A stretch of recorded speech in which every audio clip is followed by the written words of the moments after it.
So hey guys, welcome back to my YouTube channel again. As you all know, my name is Himanshu and I'm currently working in PNB as a clerk. तो आज SBI clerk mains का exam था. First shift का exam over हो चुका है, तो उसके एनालिसिस के बारे में हम इस वीडियो में डिस्कस करेंगे. तो मेरा तो एग्ज़ाम था नहीं, मेरी फ्रेंड का एग्ज़ाम था. उसका दिल्ली में एग्ज़ाम था, तो उसने अपना एनालिसिस थोड़ा बहुत बताया. मुझे जैसे समझ आया मैं आपको एक बार ब्रीफ में बता देता हूँ. उसके जो टोटल अटैम्प्ट्स है वो 90 हैं और उसके जो सेक्शन वाइज अटैम्प्ट्स हैं वो हैं इंग्लिश में 28, रीजनिंग में 22, मैथ्स में उसके 20 हैं और जीए में 20. तो ऐसा ऐसा उसका अटैम्प्ट है और वो अपने अटैम्प्ट से नाखुश है, मतलब डिसअपॉइंटेड है, क्योंकि वो कह रही थी कि मेरा उसमें एक उसका कोई पज़ल बन गया था लास्ट में और वो सिर्फ उसके मार्क नहीं कर पाए उन क्वेश्चंस को, तो 5 नंबर वहाँ कहीं रह गया उसके. अदरवाइज़ पेपर जो था वो टफ साइड पे था. मतलब इंग्लिश डुएबल थी, रीजनिंग और मैथ्स भी डुएबल थी. डुएबल मतलब ऑन द ईजियर साइड थी, और जो रीजनिंग थी वो थोड़ी थी, जिसने क्वेश्चन पिक कर लिए सही से उसका बन गया होगा. और जीए जो थी, जीए तो पूछो मत कहाँ से क्वेश्चन आए हुए हैं. मेनली जो थे क्वेश्चन सितंबर से थे, अदरवाइज मई, जून, जुलाई हर एक मंथ से क्वेश्चन लिए गए थे उसमें. तो जीए का ऐसा है कि हर एक मंथ से क्वेश्चन थे और मेनली जो थे वो सितंबर से थे. और जीए में उसके 20 अटैम्प्ट्स हैं. फिर जो था रीजनिंग सेक्शन में उसके 22 थे, और जो थे बाइफिकेशन थी वो ऐसे थी कि क्रिटिकल थी वो 10+ क्वेश्चन थे. क्रिटिकल रीजनिंग मतलब जिसने क्रिटिकल में अच्छी कमांड है, जिसकी वो अपने आराम से 5-7 मिनट में 10 क्वेश्चन बना लेगा यहाँ पे.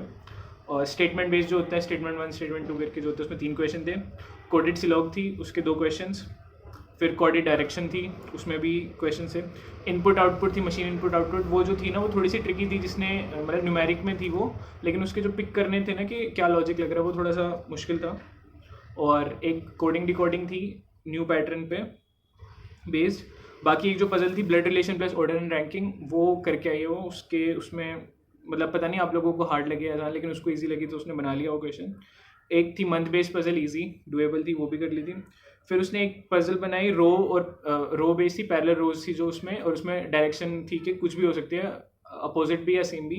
तो वो उसमें फंस गई थी और फिर वहाँ पे उसने वो छोड़ दिया और उसके इतने अटैम्प्ट्स हुए. फिर उसके बाद आते हैं इंग्लिश जो थी वो डुएबल थी. उसमें थे कुछ एक 5 क्वेश्चन जो थे, जिसमें वो 4 लाइन गिवन थी और हर लाइन का वर्ड्स कुछ थे. फिर उनको रीअरेंज करना, तो पता नहीं क्या, मेरे को समझ भी नहीं आया कैसा न्यू पैटर्न क्वेश्चन था ये. तो वो न्यू पैटर्न था. बाकी सब ओल्ड फैशन जो अपना होता है इंग्लिश, वो थी. और इंग्लिश डुएबल थी, मतलब हाँ कोई सेक्शन करना चाहे तो उसमें आराम से 20+ या 25+ कर सकता था, अगर किसी की इंग्लिश स्ट्रॉन्ग है तो. फिर उसके बाद आते हैं मैथ्स पे. मैथ्स में थी पहले तो 5 नंबर के सिंप्लीफिकेशन, वहाँ 5 ईजी क्वेश्चन से वो उठाए, नंबर सीरीज नहीं थी. उसके बाद जो क्वाड्रेटिक थी, वो क्वाड्रेटिक भी ट्रिकी टाइप थी. क्वाड्रेट जैसे लेंदी सी होती कि क्वाड्रेटिक इक्वेशन गिवन थी, पहले उसके रूट्स निकालो, फिर उनमें कुछ इक्वेशन बना के, ऐसा कुछ था. तो वो क्वाड्रेटिक गिवन थी, लेकिन वो कोडेड थी, ईजी नहीं थी. क्वांटिटी 1 क्वांटिटी 2 के क्वेश्चन थे 2-3. फिर उसके बाद उसमें थी जो डी थी, हर टाइप की एक डी गिवन थी. कैसलेट एक थी, एक पाई चार्ट थी, एक टेबलर थी और एक बार ग्राफ थी. तो जो टेबल डी थी उसमें डेटा गिवन नहीं था, कईयों में मिसिंग डेटा था. वो मिसिंग टेबल डी थी, वो डुएबल थी, अगर किसी ने उसमें टाइम लेके कराया तो हो जाएगी वो. बार ग्राफ थी, वो ईजी थी. बार ग्राफ के मतलब बार ग्राफ इंटरप्रेट करनी ईजी थी, लेकिन उसके जो क्वेश्चन थे वो डिफिकल्ट थे. Difficult in the sense calculative थे, उसमें हर एक में टाइम लग रहा था. उसकी 7-8 मिनट में जाके वो डी हुई थी, बार ग्राफ वाली. पाई चार्ट थी, जो एक्स और वाई परसेंटेज गिवन थे, वो ईजी थी, डुएबल थी, उसका हो गया था वो वाला क्वेश्चन. कैसलेट वो करने सॉल्व गई और उसका सॉल्व ही नहीं हुआ, क्योंकि फिर उसके बाद उसको लगा कि यार ये हो नहीं रहा था उससे सॉल्व, और मेरे को नहीं पता कैसलेट कौन सी थी, क्या थी, लेकिन ऐसा कुछ था. तो ये मैथ्स था, इंग्लिश, रीजनिंग और जीए. तो बाकी मैंने अभी देखे नहीं लोगों के एनालिसिस या 2 लोगों के अटैम्प्ट्स कितने हुए हैं ना, मैंने ग्रुप चेक किया अभी.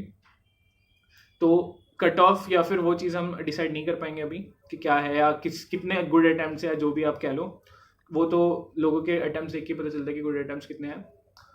तो बेसिकली ये था 90 अटैम्प्ट्स उसके हैं. तो वो कह रहे थे कि आराम से 100 तक वो अटैम्प्ट्स कर सकती थी. और जीए में उसकी श्योरिटी नहीं है कि कितने मार्क्स आने हैं, क्योंकि किसी को नहीं रहती ऐसे. तो ये बेसिक सा वो एक ओवरव्यू है एग्ज़ाम का, कि फर्स्ट शिफ्ट जो थी वो ओवरऑल जो देखा जाए थोड़ी सी मॉडरेट थी, हायर साइड पे थी, मतलब डिफ़िकल्टी लेवल जो था वो थोड़ा हाई था. बाकी देखते हैं सेकंड शिफ्ट में क्या रहता है, और फिर उसके बाद देखते हैं कि कितनी कट ऑफ क्या जा सकती है. क्योंकि अब की बार कंपटीशन भी ज़्यादा है और वैकेंसीज कम है, तो कट ऑफ डिसाइड करना मुश्किल ही है। अभी देख लो IBPS में, IBPS PO में लोग कितना कह रहे थे कि 60 जाएगी, आराम से वो 70 प्लस गई है अटैम्प्ट्स, सॉरी कट ऑफ, तो वो डिसाइड नहीं कर सकते। बाकी गुड अटैम्प्ट्स मैं एक बार एक नेक्स्ट वीडियो में बता दूंगा कि कितने गुड अटैम्प्ट्स होने चाहिए इस एग्ज़ाम के, दोनों शिफ्ट को देखने के बाद। तो बस इतना ही इस वीडियो में, and see you guys in the next one.